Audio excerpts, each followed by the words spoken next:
Artinya kan kalau Rocky Gerung itu dia hanya menyampaikan sesuatu yang berbeda, dia harus berbeda ya. Kan gayanya kan begitu, agar terlihat keren gitu kan. Padahal isinya nggak ada. Berani nggak siapa? Kita you name it nama-namanya, mau Rocky Gerung mau siapa? Itu para pengecut semua. Berani nggak mereka datengin, misalnya Istana Negara, mereka yang demo. Rocky Gerung dan kawan-kawan itu para pengecut, hanya bisa menarasikan. Saya tantang mereka kalau benar-benar mau bergerak, ya mereka sendiri yang bergerak. Berani nggak? Mereka tuh kumpulan para pengecut yang hanya bisa menyebarkan narasi sesat. Tujuannya agar supaya masyarakat terprovokasi dan masyarakat yang turun maju. Rocky Gerung dan kawan-kawan itu adalah Datuk Maringgi, ya. Para pengecut yang hanya berani membuat narasi, mengompori orang, tapi mereka ketika orang sudah kesana mereka kabur.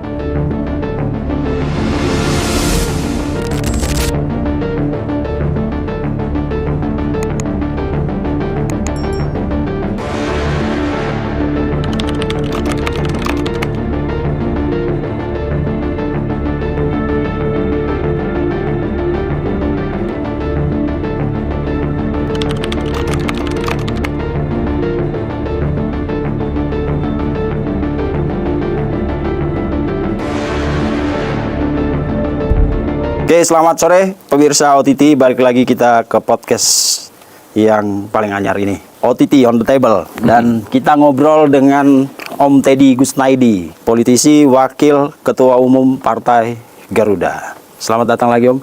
Selamat. Ini rumahnya Om sebenarnya. Om, naga-naganya negara ini lagi tidak baik-baik saja kata orang-orang secara politik kekuasaan. Banyak gejolak, riak-riak yang kemudian sampai pada satu simpul yang buat saya agak menakutkan. Ada isu, dan itu secara vulgar disampaikan Rocky Gerung di salah satu wawancara dengan media itu. Ditanya menurut Bang Rocky, Pak Prabowo ini bertahan sampai 2029 nggak? Rocky bilang enggak.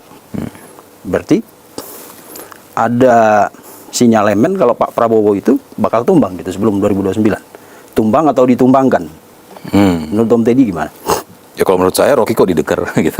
Ya, iya sih, banyak yang bilang gitu sih, Om. Enggak, Cuma karena ini disampaikan di ruang publik, ini kan secara psikologi itu bikin kita aja yang biasa hadapin isu-isu begini kan lumayan was-was juga kan. Iya, enggak. Jadi gini, arah-arah yang jangankan Rocky Gerung ya.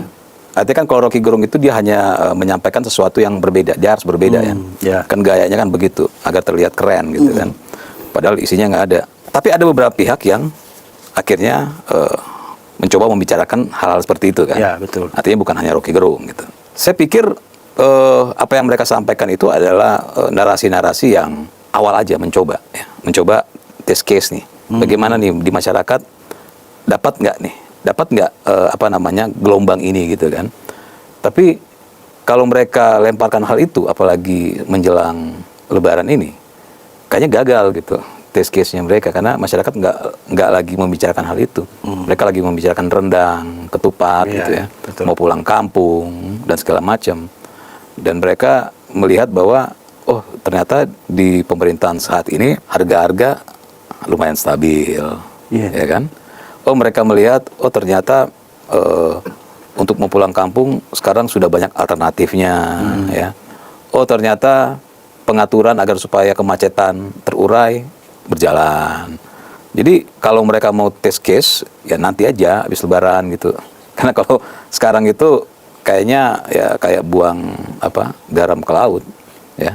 Karena apa yang mereka sampaikan itu tidak masuk ke masyarakat, termasuk para masyarakat pembenci pemerintah nggak masuk saat ini gitu dengan narasi yang mereka bangun. Kenapa? Karena sebenci-bencinya mereka pemerintah, yang mereka lakukan saat ini adalah bagaimana memikirkan anak istri, bagaimana memikirkan mau Lebaran, bagaimana memikirkan pulang kampung, ya. Jadi dan mereka pun merasakan bagaimana hadirnya pemerintah untuk urusan pulang kampung dan Lebaran ini.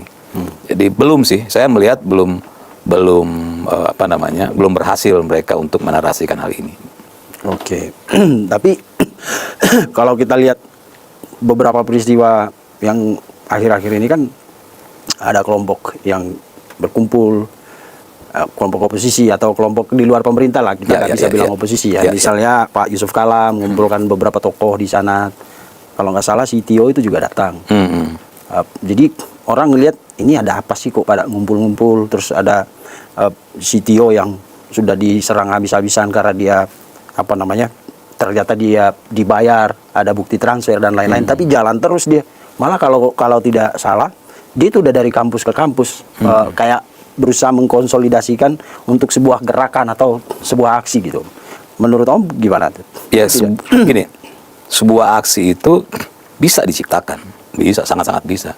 Tapi diciptakan itu tidak akan pernah seperti aksi-aksi 98, aksi-aksi sebelum 98 yang memang benar-benar panggilan ya. Memang benar-benar merasa ada kerugian. Yang sekarang ini kan yang dinarasikan ya, mengumpulkan, coba lihat nih. Saya menonton kemarin ada yang menarasikan bahwa kita harus reformasi nih Indonesia gitu kan. Revolusi dan segala macam. Tapi dia tidak pernah bisa menyampaikan satu hal. Apa yang harus direformasi? Apa yang harus direformasi? Kalau dulu kan gini. Dulu kita jelas. Kita turun, kita bersuara karena apa? Oh, karena saya pun merasakan sendiri gitu kan, ketika saya di warung kopi nongkrong ngomongin sesuatu itu orang pada ketakutan. Ngomongin Soeharto itu gitu kan. Jangan gitu. Di sekolah pun tidak bisa. Jadi ada sesuatu, ada yang dirugikan. Saya dirugikan sebagai seorang warga negara Indonesia, benar-benar dirugikan. Tapi kalau sekarang nggak ada yang dirugikan dan mereka nggak pernah bisa menyampaikan. Bahkan dari zaman Pak Jokowi, saya selalu, makanya pada malas kalau berdebat sama saya itu, saya nggak berdebat panjang. Saya cuma selalu tanya, sebutkan satu alasan mengapa kalian tidak suka dan sebegitu marahnya kepada presiden. Itu nggak ada yang bisa jawab. Karena gini, orang itu marah. Ya, sampai sumurka itu kan kelihatan murka banget gitu kan. Wah. Itu kalau seandainya dirinya misalnya dirinya itu ketika di rumah ya, misalnya diciduk karena dianggap atau subversif atau dibilang dia pengguna narkoba padahal dia tidak. Itu boleh dia marah gitu. Semarah-marahnya iya, karena dia dirugikan. Atau ada keluarganya ya yang dibunuh misalnya gitu kan. Itu dia bisa marah. Semurka-murkanya iya. Tapi ketika saya tanyakan, apa yang membuat kalian marah terhadap pimpinan negara ini? Itu satu pun nggak ada yang bisa jawab. Makanya kenapa yang dalam tanda kutip oposisian ini ya, kumpul-kumpul. Lah itu hanya cerita dongeng semua mereka. Kenapa? Mereka habis kumpul ya, mereka pulang ke rumah dengan nyaman. Mereka hidup dengan nyaman, bisa berusaha dengan nyaman. Nggak ada kerugian apapun bagi mereka. Dulu pernah saya, dan videonya masih tersebar banyak ya, saya debat dengan BEM seluruh Indonesia. Dia bilang, wah kita harus ya biasalah, heroik nggak jelas gitu kan. Saya cuma tanya, apa yang membuat, atau kerugian apa yang membuat Anda seperti ini? Dia nggak bisa jawab. Termasuk ya orang tua itu mau dari mahasiswa kayak, mau dari aktivisan kayak, mau dari tokoh-tokoh tua itu mereka nggak akan pernah bisa menjawab kalau ditanya apa kerugian Anda bagi negara ini, apa kerugian Anda ya yang menyebabkan Anda sebegitu marahnya terhadap negara ini, terhadap bangsa ini, terhadap pemerintah. Nggak ada. Artinya apa? Semua yang mereka lakukan itu adalah skenario ya, atau mereka membuat sebuah tujuan yang narasinya narasi negatif, yang tentu tujuannya agar supaya menjadi makanan masyarakat narasi negatif ini. Mereka itu para pengecut semua. Kenapa saya katakan mereka para pengecut? Karena mereka hanya menciptakan narasi. Mereka bukan orang yang berani berhadapan di medan perang. Jadi saya katakan aktivisan ini, para tokoh-tokoh yang ini, oposisian itu ibarat Datuk Maringgi. Ya, kalau nonton Datuk Maringgi itu, dia cuma bikin orang panas, tapi dia di belakang yang turun orang lain. Nggak berani mereka. Mereka tidak berani kalau memang mereka ingin mengadakan revolusi, mereka yang turun. Berani nggak siapa? Kita you name it nama-namanya, mau Rocky Gerung, mau siapa? Itu para pengecut semua. Berani nggak mereka datengin misalnya Istana Negara, mereka yang demo? Berani nggak? Nggak berani. Mereka hanya berani menyebarkan narasi, mereka menyebarkan ketakutan. Mereka berharap agar supaya masyarakat yang terprovokasi dan melakukan serangan ke pemerintah. Tapi masalahnya, kalau yang saya sampaikan tadi, jangankan mereka, masyarakat aja, ya, ditanya, apa sih kerugian yang membuat kalian marah? Nggak ada mereka. Makanya saya bilang kalau saya tuh pergi dan turun naik mobil mewah, ya. Tapi saya pun turun ke masyarakat. Di mana saya tahu, saya makan di pinggiran juga, iya. Saya tanya, jawabannya rata-rata apa? Ngapain sih mikirin politik, capek gitu kan. Emang kalau kita ngomongin politik terus kita bisa kaya, mendingan kita jualan. Itu rata-rata masyarakat. Nah ini, para pengecut ini, itu mereka adalah orang-orang yang hanya memberikan narasi supaya si masyarakat ini yang akhirnya menjadi martir. Ya, mereka sendiri yang akhirnya turun ke jalan, apa segala macam. Lah kalau tahun 98 kita yang turun ke jalan. Karena kita merasakan langsung. Jadi yang turun ke jalan itu tokohnya juga merasakan langsung, tokoh masyarakat merasakan langsung, mahasiswa merasakan langsung, masyarakat biasa merasakan langsung, supir bajai merasakan langsung. Jadi turun ke jalan itu karena memang merasakan benar. Nah kalau ini kan enggak. Ya, mereka hanya melemparkan narasi busuk dan mereka berharap masyarakat yang turun. Nanti kalau yang jadi korban masyarakat, mereka tinggal nyalain pemerintah. Itu para pengecut. Dan ada dua isu yang kemudian dinarasikan sebagai salah satu sebagai, kalau kita tangkap seolah-olah ini kesalahan besar pemerintah dan bobroklah jadinya pemerintah ini. Yang pertama itu MBG. Ya kan, orang bikin narasi apalagi kalau kita masuk sosial media sekarang, kesannya ini negaranya para oposan ini sosial media ini, karena dari sekian banyak postingan itu hampir 90% narasinya adalah pemerintah gagal, pemerintah gak becus, presiden seperti yang disampaikan oleh Tio itu, kabinet bodoh, pemerintahan bodoh gitu. Hampir itu masif sekali Om. Itu tentang MBG. Lalu kemudian kemarin yang terakhir itu narasi tentang BOP yang saya sih merasa bahwa ini semua dikapitalisasi isu-isu ini akan seperti BOP. Padahal sudah dijelaskan dengan begitu baik, misalnya ada 20 poin kesepakatan itu yang membuat Prabowo memutuskan memang kita harus ada di sini. Karena 20 poin itu benar-benar tidak menunjukkan bahwa kehadiran BOP itu adalah kolonial baru untuk Palestina gitu kan. Justru 20 poin itu menunjukkan memang walaupun Israel harus diperhatikan, tapi memang tujuannya itu kemerdekaan Palestina kan. Kalau dibedah benar-benar itu poin-poin itu. Tapi di Indonesia dua isu ini kayaknya yang lagi santer-santernya dan mulai diolah, digoreng supaya masyarakat seolah-olah digiring untuk wah benar nih pemerintah salah ini. Kita butuh revolusi kata Tio gitu kan. Dari Pati kita mulai katanya. Menurut Om Teddy, apa mungkin dua isu itu bisa membuat menghimpun kekuatan untuk menggoyang Pak Prabowo? Nggak mungkin. Jadi gini, mereka tidak menemukan sesuatu yang salah di negara ini. Mereka tidak temukan. Maka yang mereka lakukan adalah sesuatu yang benar harus dibikin tidak benar. Ya. Artinya mereka memframing kan. Kalau sesuatu yang tidak benar, nggak perlu framing. Mudah kok ngelihatnya. Mereka membayar rental buzzer. Rental buzzer banyak loh kalau di media sosial. Mereka bayar rental buzzer, mereka bayar influencer. Kan nggak mungkin. Influencer itu nggak akan mungkin bicara negara ini, menjelekkan negara ini. Kenapa? Ya karena mereka makan dari negara ini kan. Dan mereka dapat uang dari keinfluencerannya mereka.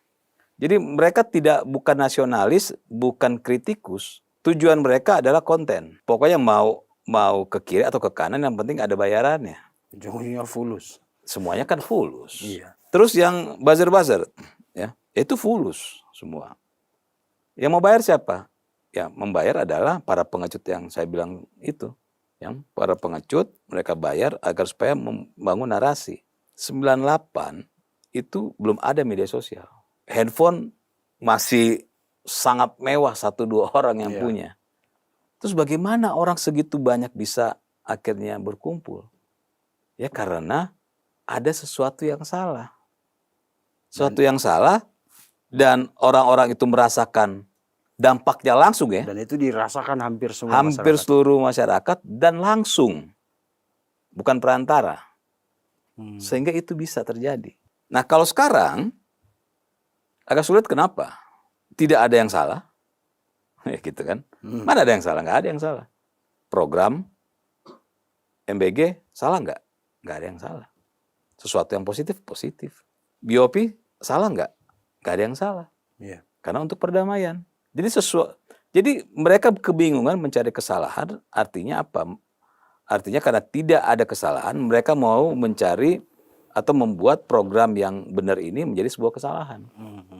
Ya diturunkanlah orang-orang seperti itu. Tujuannya apa? Kita sudah kebuka kan sekarang. Ada orang yang bisnisnya diganggu, yang punya uang bisnisnya diganggu. Ada yang punya uang sudah dibidik oleh pemerintah, oleh negara, ya, karena melakukan kecurangan. Jadi semuanya urusan itu, bukan urusan nasionalis. Para buzzer tuh urusan uang, urusan makan. So influencer urusan makan, ya. Bohir urusan makan. Karena keganggu mereka. Zaman Pak Prabowo kan lebih gila lagi. Mau siapa kek hantam, nggak ada urusan. Nah ini yang terganggu, akhirnya mencoba agar supaya siapa tahu bisa nih kita ganggu nih, kita bikin rusuh agar supaya ada barter gitu, barter kasus. Oke, gue nggak ganggu lu ya. Jadi tingkat elit nih ya, mereka berharap Pak Prabowo udahlah. Kan Pak Prabowo sudah mengatakan dia tahu siapa pemain-pemainnya kok, yang ngeluarin duit siapa dia udah tahu. Ya seorang presiden pasti tahu lah ya. Iya. Nah, yang mereka harapkan di tingkat elit ini adalah Pak Prabowo manggil mereka. Oke, lu stop deh bikin mainan di sini deh, ya. Gue maafin lu. Jadi tujuan mereka ya membuat kekacauan, membuat narasi-narasi negatif adalah bagian dari cara mereka untuk barter kasus dengan pemerintah. Ini yang mereka lakukan. Barter Jadi kepentingan ya. barter. Jadi nggak ada urusan nasionalisme, nggak ada urusan nasionalisme, nggak ada urusan program, nggak ada.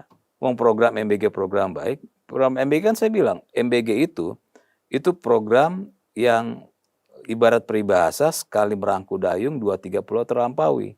Gizinya dikasih, ekonominya berputar. BOP apa? Berkali-kali saya sampaikan. BOP itu adalah selama ini dari pemerintahan Soekarno sampai Pak Jokowi belum pernah pemerintah itu sedekat ini untuk urusan perdamaian. Belum pernah. Nah ini sudah sedekat ini untuk agar supaya warga di Gaza tidak lagi menjadi korban. Kan itu dulu nih. Perdamaian dulu nih. Bukan soal kemerdekaan dulu, perdamaian dulu deh. Bagus nggak? Bagus. Sesuai nggak dengan apa konstitusi kita? Sangat sesuai. Jadi nggak ada yang salah. Yeah. Makanya saat ini yang harus masyarakat pahami adalah kepentingan orang-orang yang membuat narasi Pak Prabowo akan dijatuhkan, membuat narasi Pak Prabowo melanggar undang-undang, kan ada tuh Undang-Undang Dasar 45, Pak Prabowo begini begitu. Itu adalah narasi yang diciptakan oleh para elit yang kemungkinan akan menjadi tersangka, atau para elit yang sudah diproses hukum kasus-kasusnya. Atau ada juga yang para elit yang periuk nasinya itu karena selama ini dia menjalankan dengan tidak sesuai dengan aturan main, itu diberhentikan. Ini semuanya mereka. Terus yang ramai di media sosial itu orang bayaran semua, gitu. Terus kalian mengatakan, wah ini kan sudah disebarkan luas nih, udah banyak toko-toko influencer. Coba tanya influencer itu, kerugian mereka apa secara pribadi? Nggak ada, bos. Untung lah. Untung iya. Dibayar. Masa ada orang yang tidak ada apa-apa? Ya, you bayangin ada sesuatu yang baik, misalnya kayak makan bergizi gratis, yang membuat ekonomi kita di bawah itu berjalan. Setengah mati. Ini influencer ini kerjanya double nih, agak mahal nih kalau saya bilang. Karena mereka harus membuat sesuatu yang baik menjadi buruk. Beda kalau sesuatu yang buruk mudah gitu ya. Diperburuk. Diperburuk gampang. Tapi sesuatu yang baik mau diperburuk itu setengah mati gitu kan. Makanya mungkin mahal. Nah ini, jadi masyarakat jangan sampai terprovokasi dengan ini semua. Ini semua adalah hanya bagian dari bergen ya para petinggi agar supaya mereka mendesak presiden untuk tidak mengganggu mereka. Ini sih. Menurut Om, kira-kira kan Om di dalam politik itu kan sebagai politik praktis lah. Kira-kira mana hal yang dilakukan Pak Prabowo yang mengganggu orang-orang itu? Gak ada. Nih saya Dia kebijakan tadi kata Om kan Pak Prabowo banyak yang terganggu dengan kebijakan Pak Prabowo. oh itu petinggi. Para yang elit, atas para elit itu kan yang kemudian menggelontorkan Iya. ini supaya mengerahkan buzzer, influencer dan lain-lain. Iya. Kebijakan mana yang paling membuat mereka itu Yang elit, seperti cacing kepanasan? yang elit kan? Ya. Yang elit itu adalah mulai kita lihat ya, Ya. mulai kita masuk migas. Urusan migas itu kan triliunan, Ya.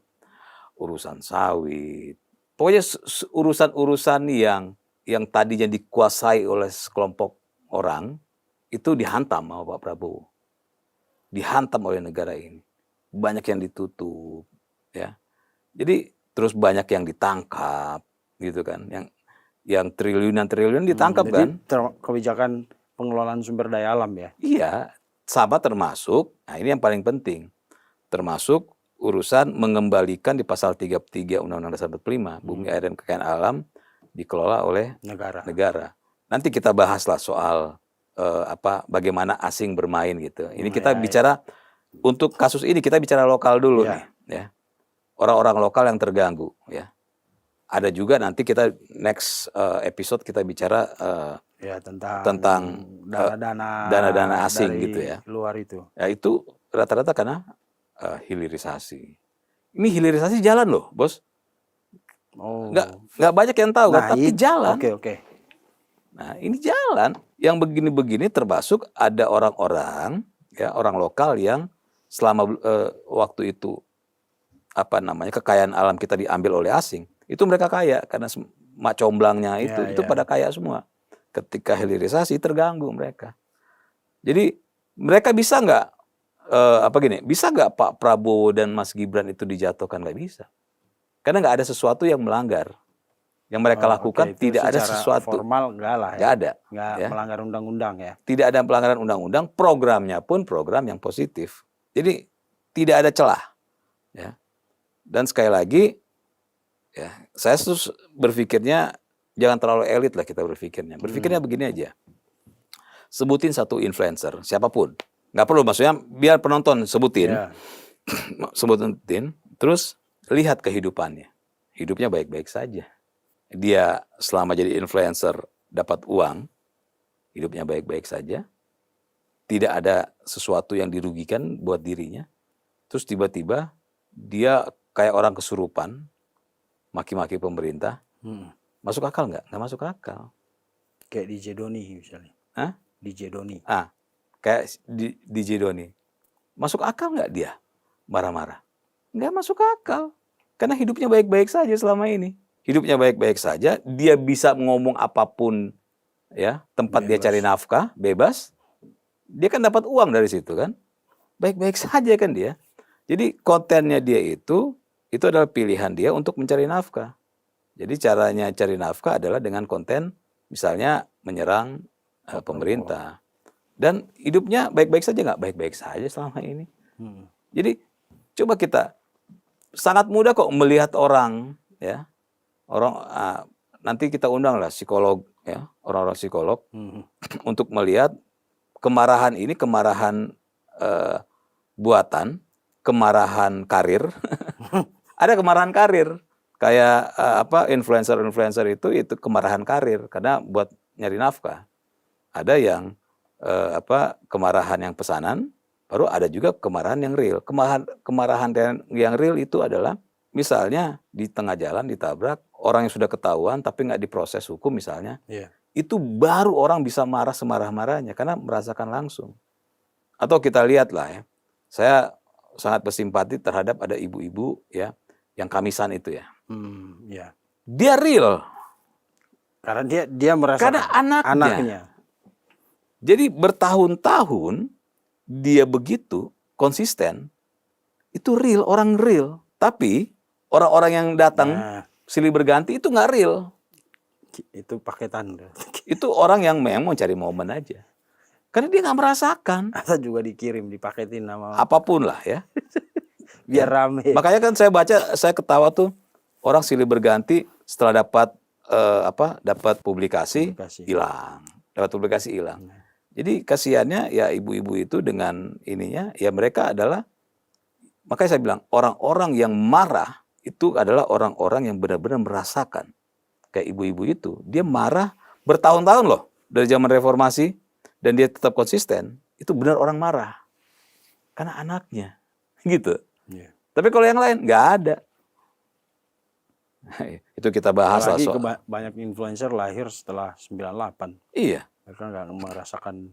Apalagi influencer yang tidak pernah merasakan 98, Iya. ya. Atau maksudnya merasakan zaman Soeharto, zaman Orde Baru. ya. Itu tiba-tiba kayak orang kesurupan, aneh.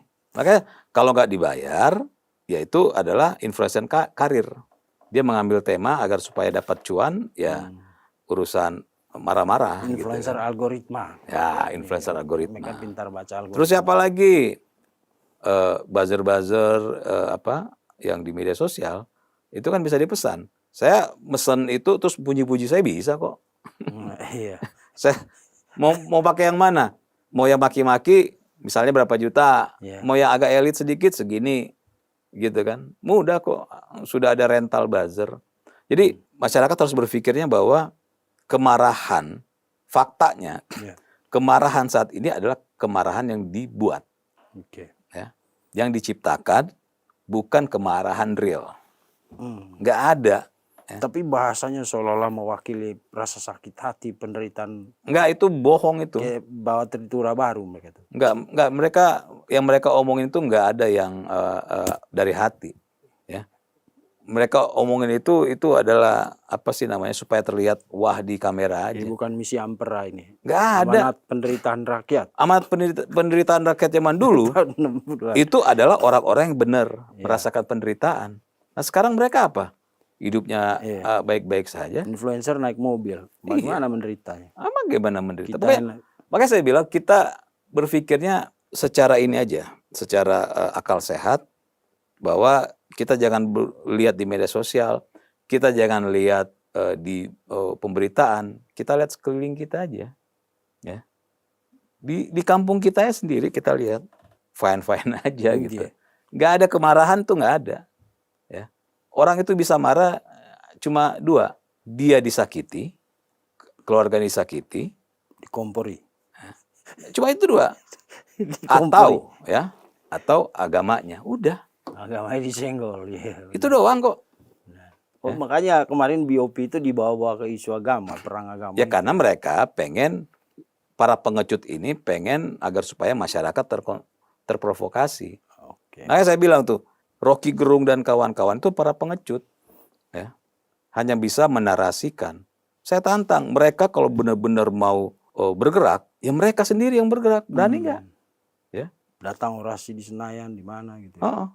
Mereka yang hancurin misalnya ininya Senayan gitu, pagar Senayan, berani nggak mereka? Mereka tuh kumpulan para pengecut yang hanya bisa menyebarkan narasi sesat. Tujuannya agar supaya masyarakat terprovokasi dan masyarakat yang turun maju. Masyarakat yang maju, ketika masyarakat kena masalah, mereka nggak akan bertanggung jawab.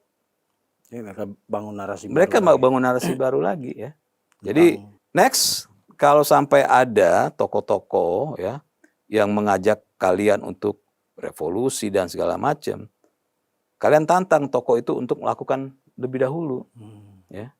Kalau zaman dulu kita kan para orang zaman perang, para pahlawan kita itu berdiri di depan ya. Jenderal Sudirman berdiri di depan. Sampai ditandu pun. Sampai ditandu, itu baru yang namanya. Kenapa mereka bisa begitu? Karena mereka merasakan kerugiannya. Gini, para pahlawan itu nggak mungkin mereka bergerak karena demi rakyatnya. Pasti di awal pasti mereka juga merasakan secara pribadi ya, secara personal. pribadi merasakan bahwa ini nggak benar. Dirugikan, kami dirugikan. Benar-benar real dirugikan. Baru mereka turun. Nah kalau sekarang Rocky Gerung dan kawan-kawan itu adalah Datuk Maringgi, ya, para pengecut yang hanya berani membuat narasi, mengompori orang, tapi mereka ketika orang sudah ke sana mereka kabur. Nah, mereka itu adalah Datuk Maringgi zaman sekarang. Oke. Dan kemudian isu yang berkembang di lapangan itu kan seolah-olah diberi ini loh simpul baru atau kayak ada titik baru nih. Misalnya kemarin tiba-tiba ada telegram dari Panglima TNI Siaga 1. Orang bilang kalau alasannya karena perang di Timur Tengah itu kejauhan kita. Kejauhan. Orang sampai ngukur rudal. Jangkauan rudal Iran itu cuma 2.000 sekian. Orang ke sini itu 700 berapa ribu gitulah. Nggak nyampe kalau itu karena. Nah, orang kemudian jangan-jangan memang ada yang sedang bergerak nih. Sampai Panglima TNI mengeluarkan telegram untuk perintah siaga 1 tuh. Ya, yang pasti begini nih. Kalau ada seperti itu kan ini pun yang telegram itu kan masih simpang siur ya. Simpang siur. Bisa aja diciptakan narasinya. Saya nggak jauh-jauh kok ya. Kita bicara lokal ya. Ada pihak-pihak yang dapurnya terganggu. Ya, para petinggi-petinggi yang selama ini menggunakan kewenangannya, menggunakan jaringannya untuk melakukan tindakan yang tidak sesuai dengan aturan main, yang selama ini mereka mendapatkan berkah itu diberhentikan. Itu aja sebenarnya sekarang. Tujuannya apa? Tujuannya agar supaya mereka dipanggil oleh presiden dan bergen. Kepentingan. Bisa nggak lu hentiin mainan lu? Gue udah tahu mainan lu. Kan presiden udah tahu mainan. Iya. Misalnya, saya presiden, Mas Vincent penjahatnya nih, ya. Saya panggil nih. Kebun sawit lu terganggu ya? Kenapa? Kebun sawit lu keganggu. Migas, minyak lu Tambang keganggu. lu Ya? Tambang lu keganggu ya? Ya udah, gue nggak ganggu, tapi lu suruh berhenti itu ya, mainan lu. Oh, kalah dong presiden kita kalau gitu. Memang itu yang diinginkan. Jadi mereka tidak bisa secara langsung mereka bikin keributan kan begitu, kejahatan kan begitu tuh. Oke, gue bikin rusuh deh, ya, supaya lu tahu, presiden tahu bahwa yang bikin rusuh saya. Tujuannya apa? Supaya presiden panggil. Kita deal yuk. Karena nggak akan ada orang ya turun ke jalan, tapi dia tidak dalam keadaan yang tertekan. Ngapain gitu? Termasuk mahasiswa yang teriak-teriak apa segala macam. Tertekan hidupnya. Orang dibayarin mak bapaknya, sekolah, nggak ada. Ya, kita mahasiswa dulu turun ya karena memang kita merasakan tekanan itu. Saya pribadi langsung merasakan, ya. Saya melawan ini, melawan itu berhadapan dengan kekuasaan. Makanya ketika reformasi, kita turun. Makanya ingat reformasi saat itu kita nggak ngeluarin duit loh. Bahkan zaman reformasi itu masyarakat ikut masak, ya. Masak untuk bagi, semua elemen turun, masak apa segala macam karena mereka ngerasain. Dan waktu itu ada mengatakan kalau ibu-ibu sudah turun, berarti itu kebutuhan paling mendasar itu udah benar-benar terganggu, udah payah negara ini, gitu. Dan sekarang nanti kita bahas lagi. Saya lihat kemarin ada ibu-ibu juga tuh turun, kami bersama Andri Yunus. Nanti mau pakai pola itu kita bahas lagi. Ya, soalnya kan waktu itu Ibu Fathia Nadia siapa ya? Aktivis perempuan yang terkenal sekali 98. Ya, itu saya baru baca tuh ada yang yang di mantan katanya ICW gitu kan, setelah yang vokal ketika sudah dapat jabatan di pemerintah nggak vokal. HA itu ya. Ada nih, saya baru baca nih, siapa namanya nih. Ada orang ICW katanya gitu kan. Setelah dia masuk ke Bakom gitu ya. Udah langsung diem. Harusnya kalau memang benar dia bukan aktivis karir ya. nggak peduli, nggak ada urusan, saya nggak butuh itu gitu kan, saya harus ngomong gitu, nggak ada. Ini urusannya udah urusan ekonomi semua kok. Oke. Pokoknya setelah reformasi belum ada sesuatu yang membuat masyarakat bergerak karena nggak ada kerugian secara pribadi yang langsung, nggak ada. Oke. Ya, Lurusin sedikit Om, yang tadi soal apa perintah siaga 1 itu dari Panglima. kenapa? Belum ada klarifikasi resmi itu ya Om. Belum ada, belum ada. Kenapa Ya gini, atau dibiarkan dulu sampai nanti ketahuan biangnya gitu atau gimana? bisa saja narasi ini memang dibangun ya oleh orang-orang itu lagi. Ini kok presiden udah saya bikin kerusuhan sana, bikin sini, saya turusin buzzer, saya turunin influencer, saya turunin tokoh-tokoh. Kok tetap aja dihantam gitu kan? Nah, bikin lagi. Jadi mereka terus menciptakan drama. Begini, mereka akan terus membuat kegaduhan di negara ini. Tujuannya bukan karena nasionalisme, ya, tapi karena kepentingan mereka diganggu oleh presiden. Jadi menurut Om Telegram itu belum tentu dari Panglima Sampai TNI? detik ini kan kita belum tahu. Belum ada ini ya, klarifikasi. Jadi belum ada klarifikasi apapun. Tapi yang pasti semua kegaduhan itu memang diciptakan untuk ya bergen dengan presiden. Dan meningkatkan kecemasan masyarakat. Ya. Marah dan turun. Cuma kan masyarakat masalahnya bagaimana mau marah? Orang mau lebaran. Pertama mau lebaran, kedua dia mau marah apa? Bahkan yang maki-maki ya, yang dibayar untuk maki-maki ya, MBG misalnya, itu anaknya makan MBG kok. Jadi dia maki-maki karena kan maki-makinya kan maki-maki karir nih, disuruh nih karena dibayar. Anaknya di sekolah negeri dapat makan MBG. Cuma MBG. Makan MBG. Oke, jadi kasih suasana sesuatu yang menenangkan dulu Om, karena terus terang aja di lingkungan terbatas itu isu Prabowo bakal ada setelah Lebaran akan ada aksi besar-besaran dan lain, walaupun masih sangat terbatas informasinya itu. Ya. Nah, boleh dibilang masih sangat sumir lah gitu. Ya. Kecuali ketika Roy tadi ngomong nggak sampai bukan Roy, Rocky menyatakan nggak nyampe nih 2029. Wah, makin apa namanya? Makin terkonsolidasi pernyataan dan isu-isu itu kan. Wah, benar nih. Jangan-jangan setelah Lebaran, jangan-jangan gitu. Ya Rocky kan wayang, dia cuma wayang, Bos. Gue tahu dia wayang. Waktu sempat di apa? Nah, ini saya mau cerita nih. Sempat di TV One, ketika namanya sudah mulai turun, itu ngobrol sama saya, Ted, bantuin gue dong, Ted. Kenapa? Gue bilang, Bang, lu hantam gue ya, karena gue udah gak dipanggil-panggil sama TV One. Ini fakta nih, gue buka sekarang. Karena ketika gue serang dia, ya, dan terjadi tektokan, dia naik lagi, ya dia akan jadi wayang lagi. Mahal tuh. 4 tahun atau 5 tahun lalu itu dia minta tolong ke saya tuh. Ted, lu bantuin gue, Ted. Kenapa, Bang? Gila, gue udah kagak dipanggil-panggil nih gitu. Udah butuh publisitas juga, publikasi juga. Sangat. Makanya Rocky itu, makanya saya bilang, saya berkali-kali berhadapan dengan dia. Terakhir saya ajak dia debat, dia nggak berani. Tiba-tiba nomor WA-nya dibilang ini bukan Rocky gitu kan.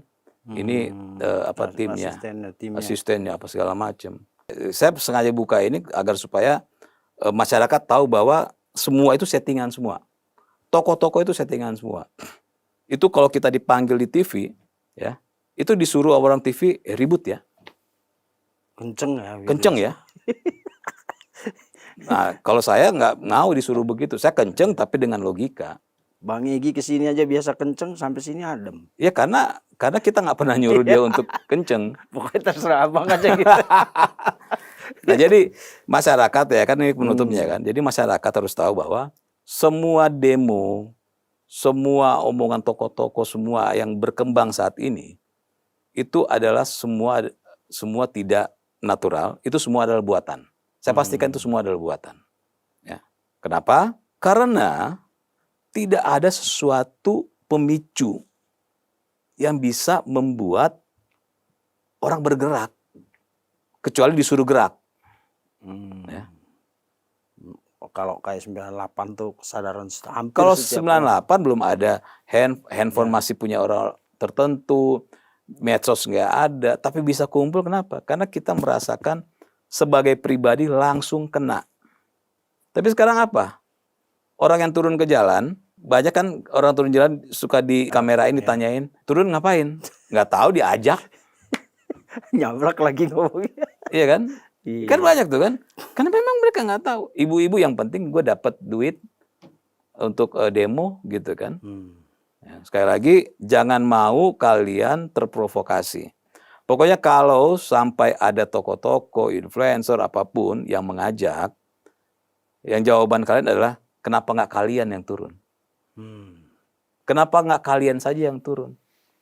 Nanti kami ikut kalau kalian sudah turun. Makanya saya tantang tuh, tokoh-tokoh yang selama ini, mau siapapun namanya gitu kan, kalau kalian berani, ya, kalian turun ke jalan. Pimpin barisan. Kalian robohkan, misalnya kalau kalian mau ke DPR, robohkan DPR, berani nggak? Nggak punya nyali. Apalagi kan saya bilang, tokoh-tokoh ini yang sekarang keluar-keluar adalah para pengecut di tahun 98. Yang pada tahun 98. Pengecut semua itu. Rocky Gerung adalah pengecut tahun 98. Nggak punya nyali dia. Mau siapa lagi? Ya, sebutin sekarang. Yang Ferry Hamsahari. apa? Siapa dia? Orang nggak kenal dia siapa? Guru besar UGM yang baru itu. Ya. Si Uceng. Nggak ada. Mereka nggak punya nyali saat itu. Jadi kalau sekarang berkuar-kuar, udahlah, udah ketakar apa nyali mereka gitu. Jadi gitu ya. Jadi Masyarakat jangan mau terprovokasi oleh para pengecut itu.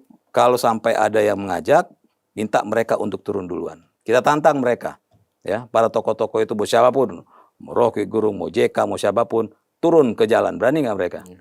Ya, kalau mereka nggak berani, udah abaikan. Itu sih. Oke. Baik, makasih Om Teddy. Mirsa, jadi sebuah masyarakat atau negara itu akan runtuh hanya ada dua penyebabnya. Pemerintahnya gagal atau masyarakatnya gampang dihasut dan diprovokasi.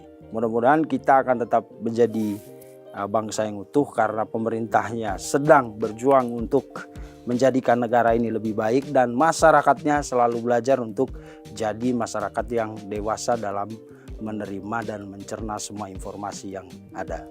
Selamat sore, sampai jumpa di episode